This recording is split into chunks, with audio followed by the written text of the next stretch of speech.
right, welcome back again. This is the Energy Outlook live, and we're discussing today bridging the gap for effective hydrocarbon measurement and accounting in Nigeria. So, first, I know some of you will take a pause. So, what do we say hydrocarbon?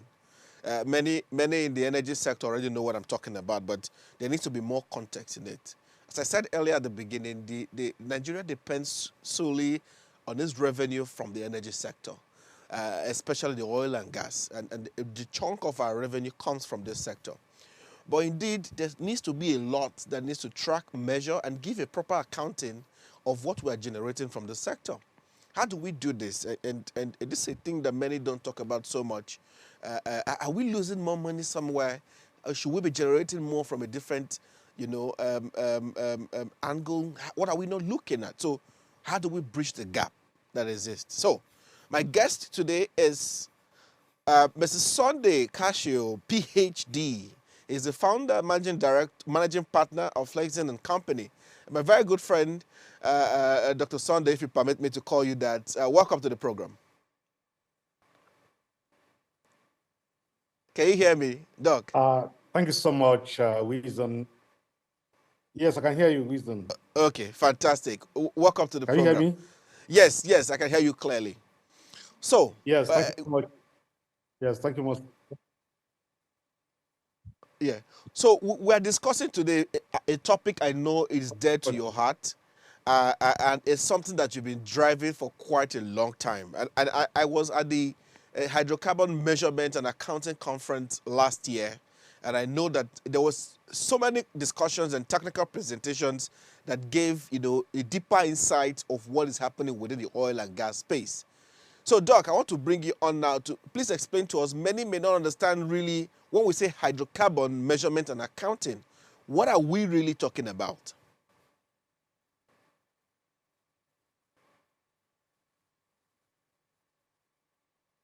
All right, thank you so much, Wisdom, for inviting me to join your Friday show this evening. So, good question. So, what do we mean when we say hydrocarbon accounting? So, hydrocarbon accounting basically means tracking oil and gas production from the wells all the way to the where the oil is sold, to determine how much we are producing, how much sometimes for gas, how much of what we produce is lost, how much of what we produce, for example, is fled. So we basically try to track every molecule or drop of oil from where it's produced to where it's sold. That's basically what it means, hydrocarbon. That's what we mean when we say hydrocarbon accounting. Okay. Are you here? Are you listening? Yeah, I'm with you. I can hear you. So I like that you have given like a perfect explanation to start this. But what are we doing enough as a nation to give a proper accounting of our hydrocarbon sector? What are some of the things you've seen over the years? I know a lot was discussed at the conference last year, so much, but I want to just give some touch points on some of the things you have observed. Are we doing a proper accounting for the hydrocarbon space? Yeah, thank you for that question. I mean, it's not a straightforward answer to this question, but of course, we are doing a counting of what we are producing, but there's always room for improvement. So that's what I would say. We cannot say we're not accounting for what we are producing. We are actually accounting for what we are producing, but there is always room for improvement. And I guess that's the reason why you mentioned gaps, right? Gaps means that there's still something that we need to improve. All right. I mentioned earlier that OPEC has reported, that our production has dropped. Usually, there are many issues that lead to this. One of it is oil theft, as experts will say. But I want to come to you to say now that to ask you, what are some of the challenges or gaps, as you mentioned earlier, that may be affecting why our oil productions are dropping? Before now, it was difficult for Nigeria to meet their OPEC quota. Early this year, we met the quota, and now we have dropped again. Do you see any challenges, or are there some gaps that we need to work on if we need to improve this? I mean, for sure, there are a couple of challenges. One is the age of oil and gas production assets, facility, I mean. The other part is investment into new wells, drilling more wells. So, yes, I mean, Nigeria has been in the business since the early 70s. So most of the assets are old. Second point, we are sort of in a transition now. I mean, all the oil and gas major companies, international oil companies, some of them that they are selling their assets to local companies, which is a good thing. So that transition, of course, is going to bring improvement, but then it comes with its challenge. So, but very importantly is the age of the assets, drilling of new wells. All this contributes to production issues. Of course, pipeline breaks. I mean, you can produce oil, but if you cannot export the oil, then it's not counted. So in the end, is what we export that is counted. Is counted as production. It's not what is actually produced. So if, for example, the pipelines like TMP and the rest of the pipelines have challenges due to third-party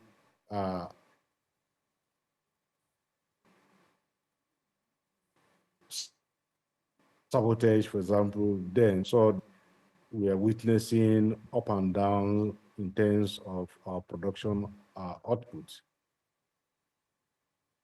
I don't know, Doc, if you can still hear me. I mean, you're breaking a little bit. Yes, sir.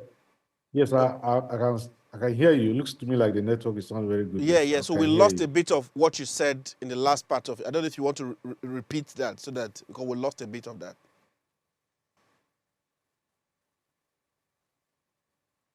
Yes. So I was saying that, I mean, your question is why is production going Yes, down, dropping, yes. basically up and down?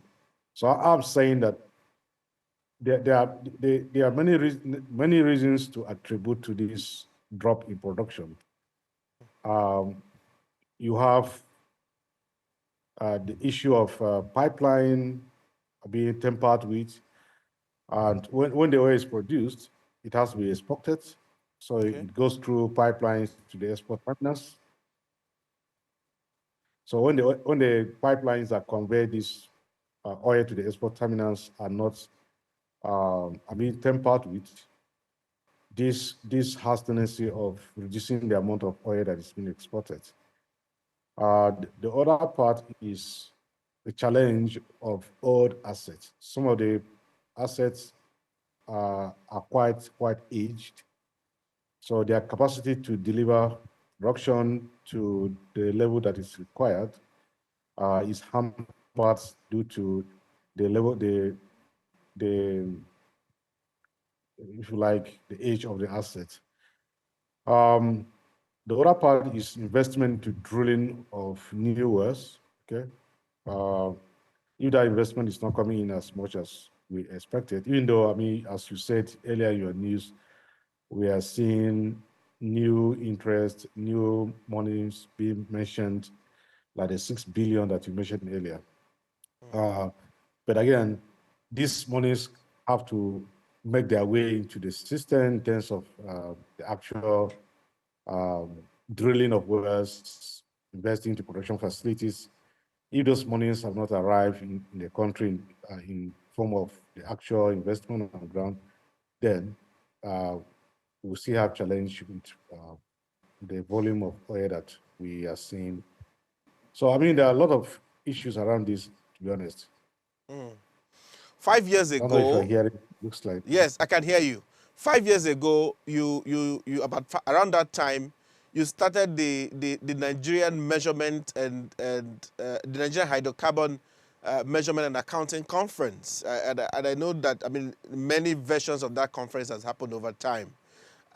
What are some of the conversations from the NIMEC conference that you think has changed the landscape, within the sector, or been able to solve any of the challenges within the hydrocarbon space in order for us to improve the level of accounting that we are doing in the sector? From this, couple of conferences you've done, what are some of the conversations you think has triggered, a change or an improvement or solved a problem within the sector? Oh, thank you. So, yes, NIMEC is the Nigeria Hydrocarbon Measurement Conference. NIMEC is in the 5th year now.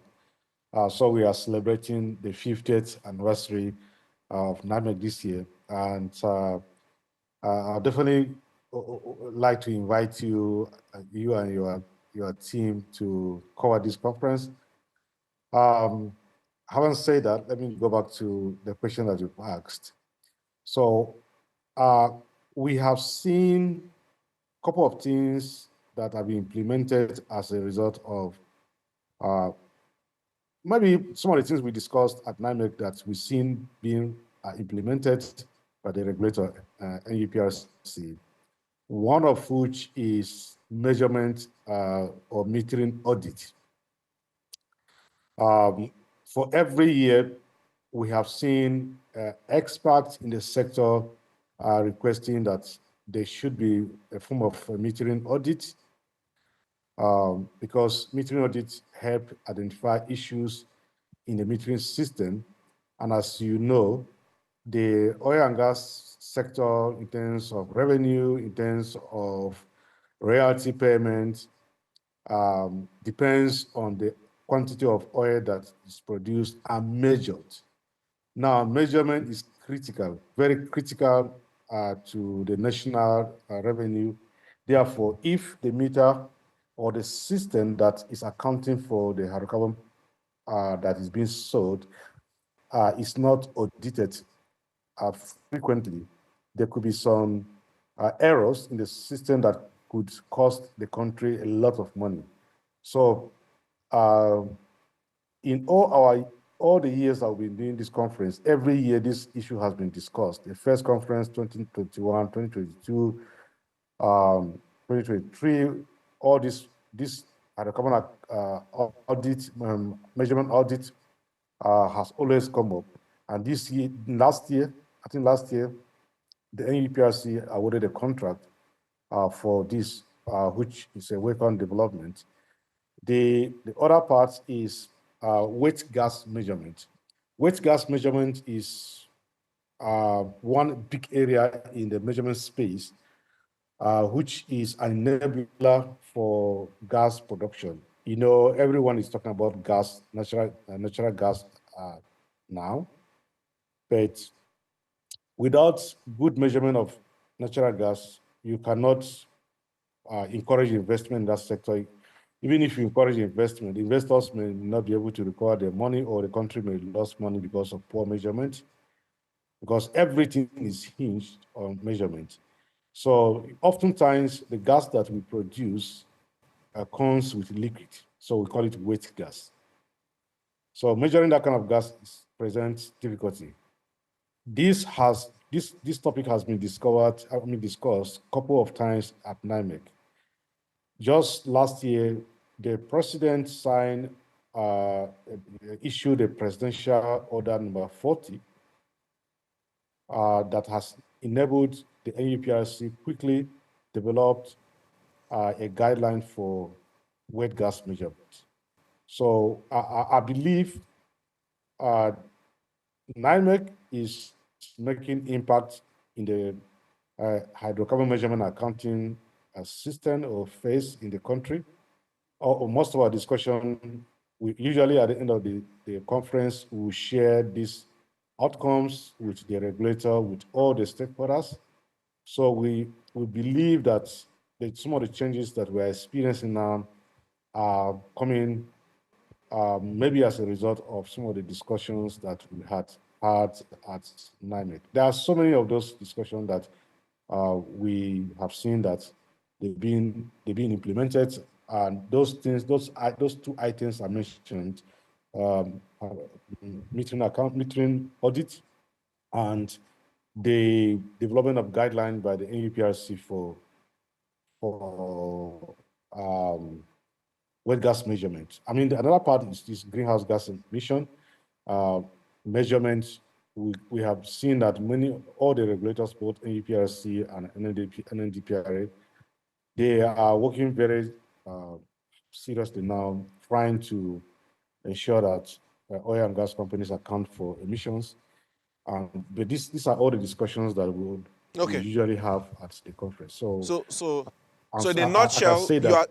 So in a nutshell, are you saying that the regulators are coming up to speed with, solving some of the challenges that may have been arising, within the hydrocarbon space, and one of it, which is of course the measurement you mentioned, and you are saying that the solutions that are being deployed or the efforts by the regulators, we can see progress already, coming. Is that what you're saying?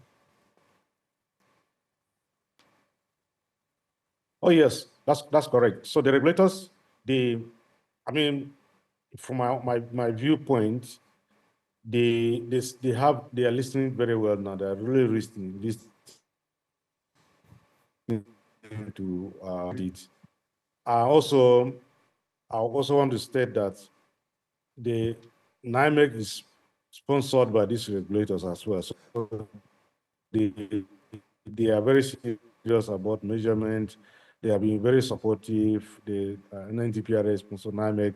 So the outcome of this conference is very important for them. So I can see that they're taking it on board. And I also encourage the oil companies also to take, I mean, the oil companies too, they are supporting NIMEC. Most of the oil companies, they are sponsoring NIMEC, Face EMP, Seplat, Water Smiths, Doc, Aradel, all these people are sponsoring NIMEC. They are actually taking this very seriously. Okay.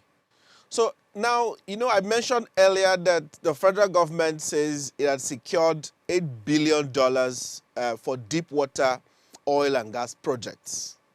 Now, I'm raising this because you had mentioned gas earlier. Some of this funding that are coming into the sector, especially when it has to do with gas, where do you think this investment should indeed be going? What kind of projects do you want to see, within the gas space, especially when you look at from the angle of measurements and accounting?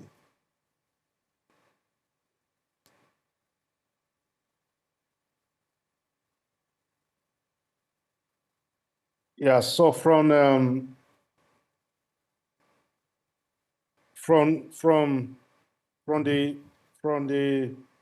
measurement and accounting perspective, we would like to see more investment in digitalization. So measurement is a principal source of data for oil and gas. So the era of manual collection of data is over. The world has advanced a lot nowadays. So it is important that investment should go into digitalization, whereby all the measurement devices are connected to a computer, and the data are transmitted automatically. The gas side of things is even more critical. In fact, measurement for gas is far more challenging compared to oil. Because for gas, you will need to measure the composition of the gas. You need to measure the amount of liquid inside the gas. You need to measure the flow rate of the gas. You need to measure temperature. You need to measure pressure. All this information needs to be transmitted electronically to a computer. Taking of data manually by hand or just writing on paper can introduce errors into hydrocarbon accounting system, and that can result to huge losses. So digitalization is critical for the gas business and also for optimizing the gas production facilities, the gas processing facilities, the gas transmission infrastructure, which includes the compression station performance, the pipelines, the distribution system, CNG, LNG at the fueling, at the dispensing stations. All these points involve measurement, and digitalization is now very critical for the performance of the industry and also for government to monitor revenues. All right, digitalization is a critical area we must look at, and I think I agree with you. So that there's a bit more efficiency in how we are measuring and giving a proper accounting on this. We'll go on a quick break, and when we come back, we'll look at other areas like what kind of policies should we be having in the sector to drive more. What are some of the lessons we can learn from other countries? Maybe there are countries where, they have done this a bit more efficiently. What can we look at from those countries? We'll look at capacity building, which of course NIMEC has been driving over time. We'll get some more insight into it. But don't move. We'll be right back. Stay with me. And let's take this short break, and we'll come back to these conversations.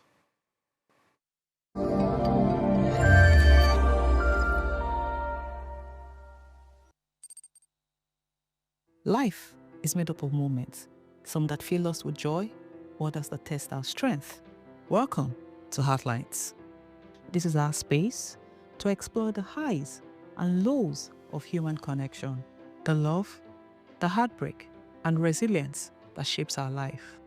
From relationships to friendships, parenting to partnerships, and so much more. Every week, we share stories and conversations that define us, navigating love, separations, the struggles of parenting, dealing with anxiety and managing the pressures and stress of life. Real conversations that bring us closer, helping us heal, grow, and connect. So join me Mondays through Fridays at 10 p.m. for Heartlines, the show where we'll connect hearts, have real conversations with real people, one story at a time.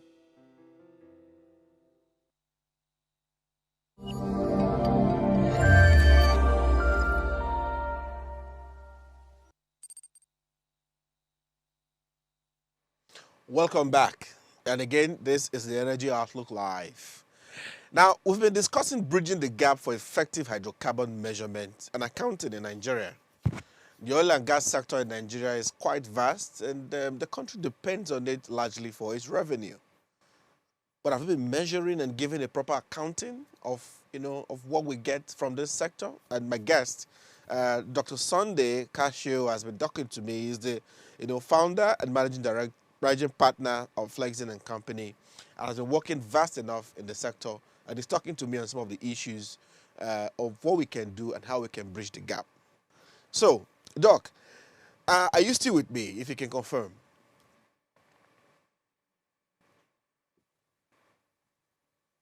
Wisdom, can you hear me? Oh, perfectly. I see you. So my next question is going into policy. What kind of policy reforms are essential to support accurate, hydrocarbon measurement and minimize discrepancies? And it could be policies that we already have, that we need to maybe do more with, or it could be new policies that we could introduce? You mentioned Order 40 that was passed by the president, to enable the regulator, NUPRC, to do more in the area of measurement, which you are happy about. But are there more ways, more reforms that needs to come in to see what we can do, to do more with measurement and accounting, and also minimize discrepancies? Because as you mentioned just shortly, other areas like CNG are beginning to come in, and you said gas is really the most difficult when we talk about measurement. What are some of the policies that we can put in place that can give us a balance and reduce these discrepancies that we may foresee, especially as we're looking to digitalize quite a lot of this so that we can do better? Are there policies we can look at? Are there existing ones that we feel that we are not making good use of? All right. Thank you so much, Wisdom. Yeah, I think so. I think they I think there's need for quite a number of policies that could still be enacted or could be strengthened. So one is, I think there's need for policy on loss threshold. So how much tolerance, what is the threshold for losses that governments can tolerate for oil? How much is it for natural gas? How much is it for LPG, for example? So I'm not talking about measurement errors or measurement uncertainty, but threshold for losses. So can we say that, for example, the government can say we cannot afford to lose 100 barrels of oil per month? So that could be a policy.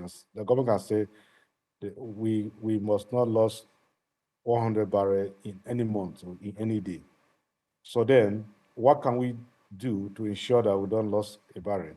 From the measurement perspective, it means that we have to ensure that every operator is compliant with the regulatory requirements. We have to be, that we plug it back to say that we have to digitalize, there has to be digitalization. We have to be, to plug it back to say that there has to be real-time measurement of water in oil or oil in water. We have to plug it back and say that for gas, we must tolerate only 1,000 standard cubic feet of gas for every 10 million standard cubic feet of gas as unaccounted loss or as loss due to metering errors. So having a policy on tolerable limit of loss can be a good thing, and that policy could be cascaded to all the operators. Having a policy that can enable and support the small company, like, they're no longer called marginal operators, but let's just, for the purpose of this discussion, refer to them as marginal operators. Supporting those small players in living up to expectations is very important, because having measurements and also digitizing is not cheap. The other part is local manpower development and technology development within the country. At the moment, there is huge gap here. Anything around measurements is outside of this country, including when we want to do calibration, okay? So when a meter is not in good shape, we need to calibrate. we have to fly So that this meter out of the calibration, country. we have I mean, to take I'm it not out of the talking country. Is it what about you're the saying? certification. This calibration, when we want to do it, we take Yes, it out of the most of the, country. I mean, yes, let me explain, because maybe some people who are listening, they may argue with me, but so we are not talking about meter proving. Meter proving is done in country. But when, for example, Coriolis meter tube needs to be replaced and reset to public, need to be reset to factory condition, this meter has to go back to be calibrated to its original condition. We don't have a laboratory in this country to do that kind of test. So meters are being flown to France, to Netherlands, to UK, for this to Houston in US for this kind of exercise.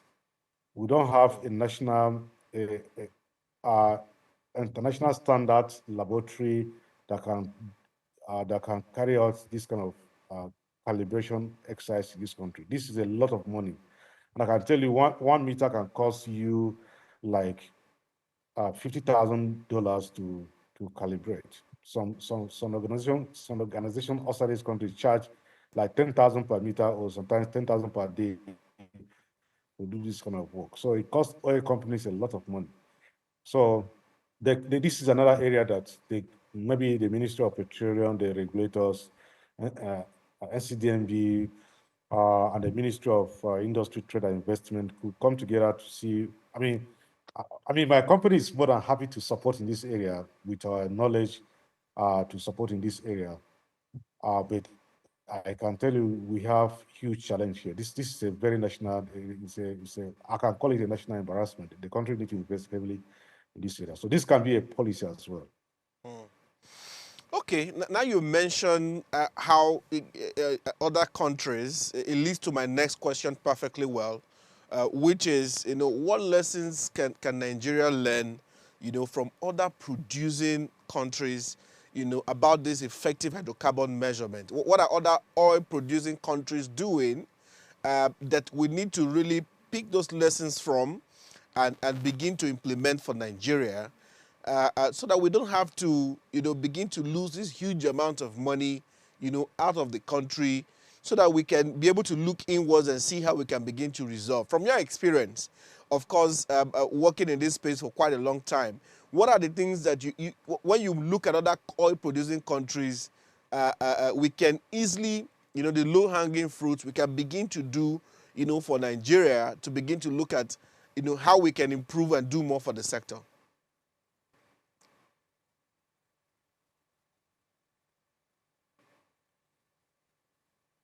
Well, I mean, Nigeria is doing a lot of things, but to be honest, we have almost all the agencies that we need to have in the sector.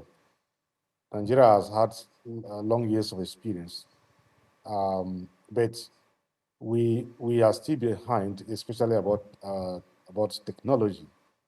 So I think what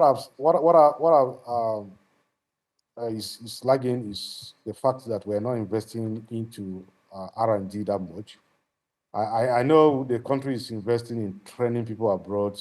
I mean, I benefited from that kind of training from PTTF.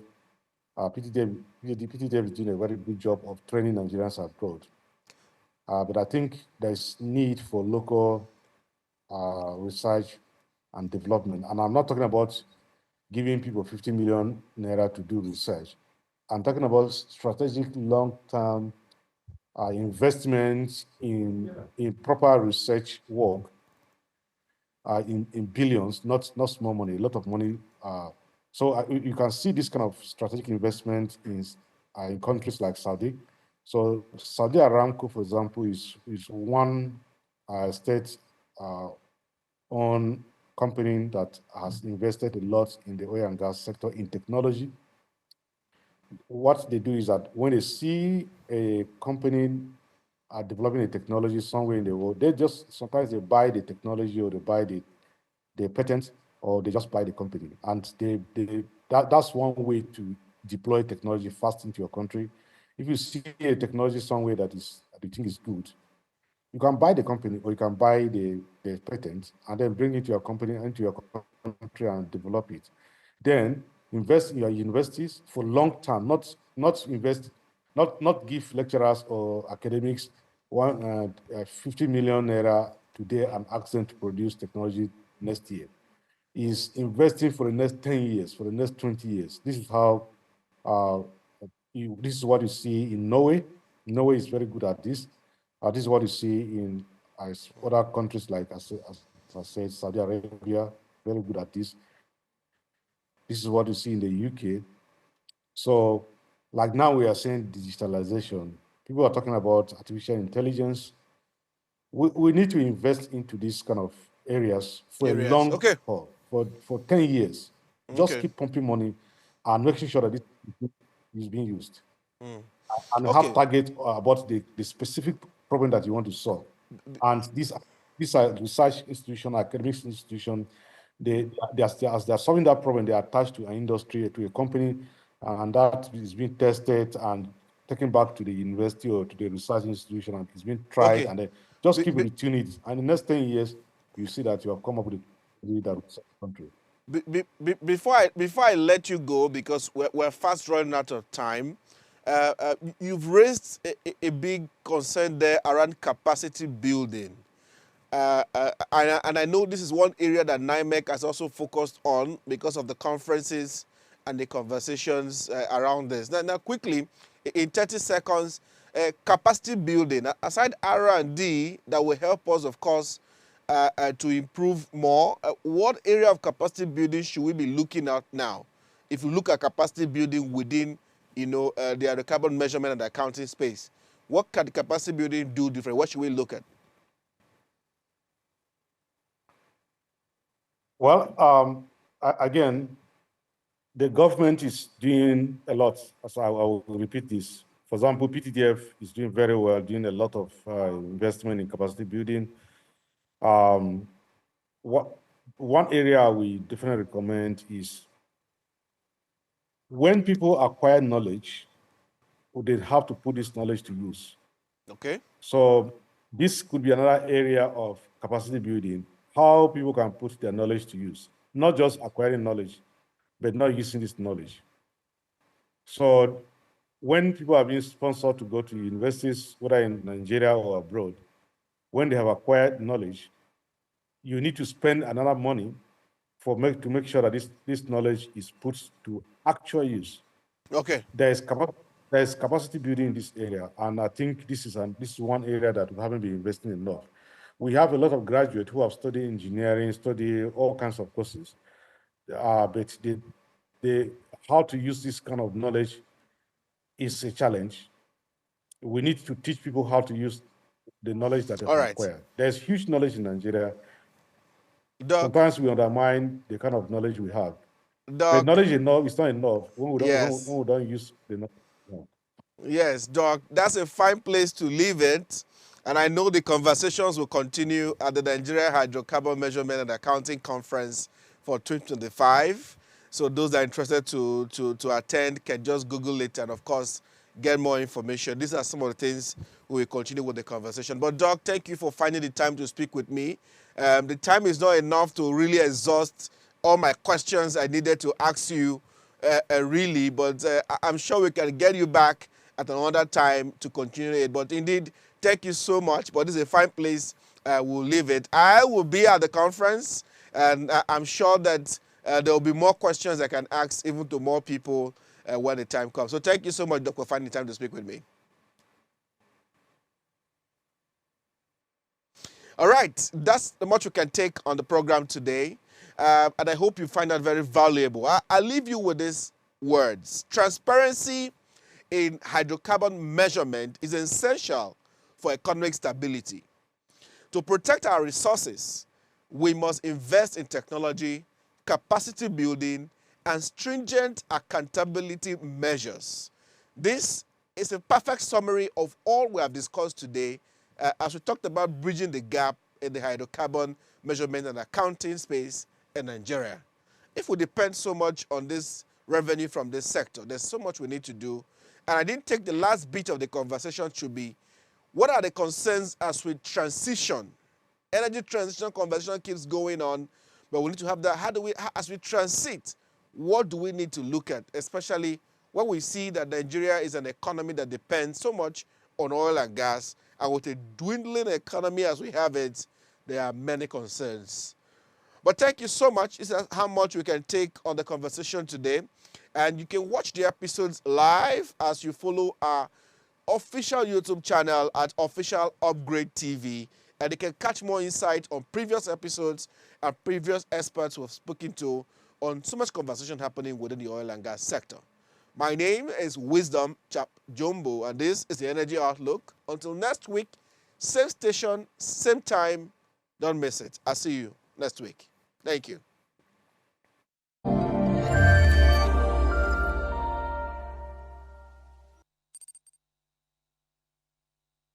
Tell us you're a Nigerian without saying a word.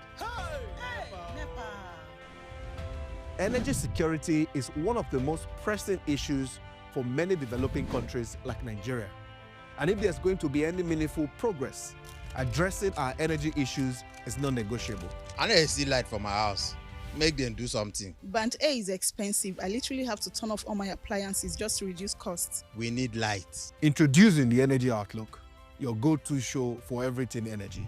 Every week, we'll bring you the latest insights, innovation, and in-depth analysis of Nigeria's energy sector. From policy discussions to regulatory insights, we'll analyze the key decisions influencing growth and sustainability in the energy sector. We'll bring you the human stories behind the headlines, giving you a personal perspective on the broader energy challenges. Join me every Friday at 6 p.m. for the Energy Outlook, your guide to the future of energy, where energy means business.